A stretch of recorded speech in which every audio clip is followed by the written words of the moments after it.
Pretty successful season going for a lot of teams here in the Lowcountry. Justin Jarrett gives us the update.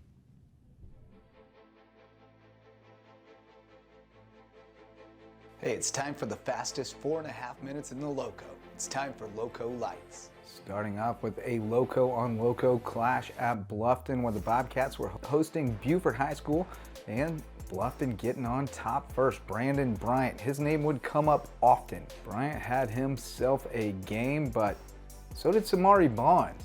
He is off to the races. 48 yards for the touchdown for the junior quarterback from Beaufort, and it's a tied game. And then the defense gets it back, and Bonds finds Scooter.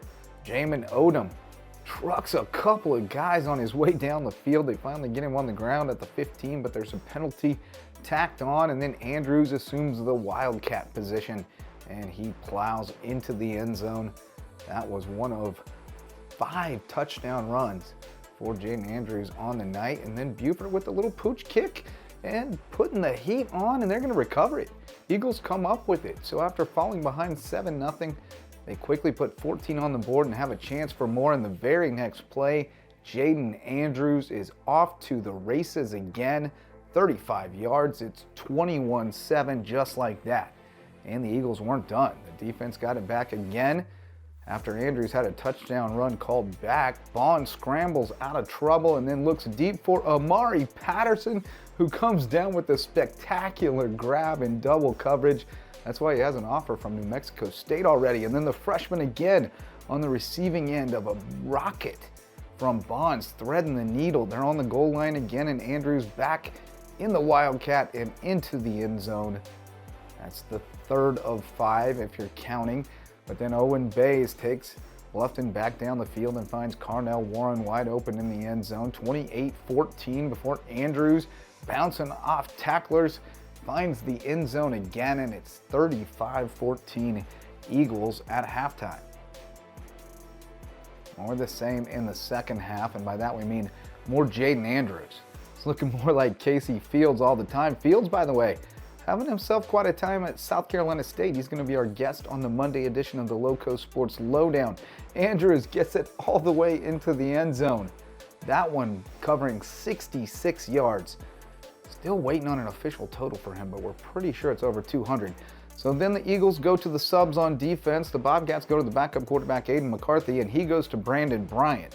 Told you you'd be hearing more about him. More of the same here as the Bobcats trying to chip away. They find Bryant again in the flat, and he does the rest. Again, backups in on D, missing some tackles there. Bryant taking advantage.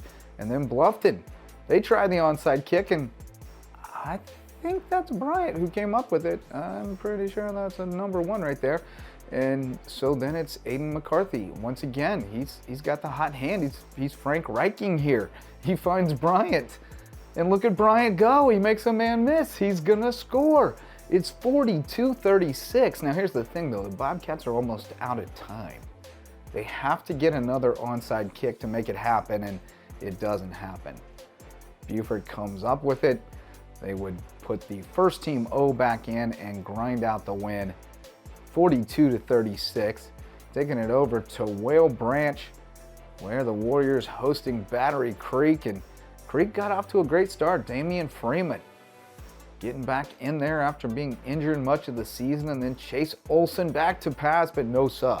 Bradford Thompson is all over him in the backfield, puts him on his back, and then Alonzo Allen, another big part of that terrific defense for Whale Branch, taking down Derek Smalls in the backfield. Smalls had himself a nice game. And then you've got KJ Chisholm. KJ had a big game on the ground, playing quarterback.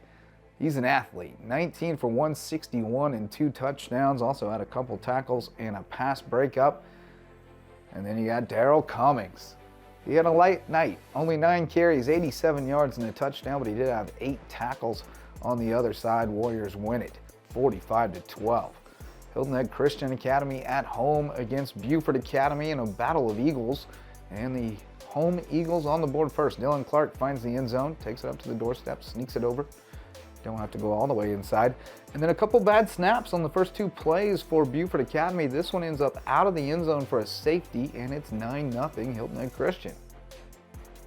Eagles looking for more, but they will not get it. Devontae Green brings down Clark in the end zone. That's a safety. Don't often see safeties both ways. We saw onside kick recoveries both ways. Now safeties both ways. What a night in the LowCo. But Clark gets right up and he finds Gage Zadalokin for the touchdown. Zadalokin on the receiving end.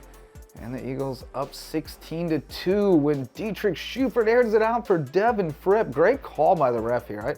I backed this one up and checked again to make sure he was down at the 1 on the incredible reception. Eagles scored, but HHCA pulls away in the second half, 36-16. For LowcoSports and WHHI, I'm Justin Jarrett. Until next time, go LowCo. Thanks, Justin. We want to thank all of our guests for helping make us just a little bit smarter over the last 30 minutes. Especially, we want to thank you for sharing your time with us on the WHHI Daily News. If you missed anything at all, we'll be back in 90 minutes. I'm Bob Stevens.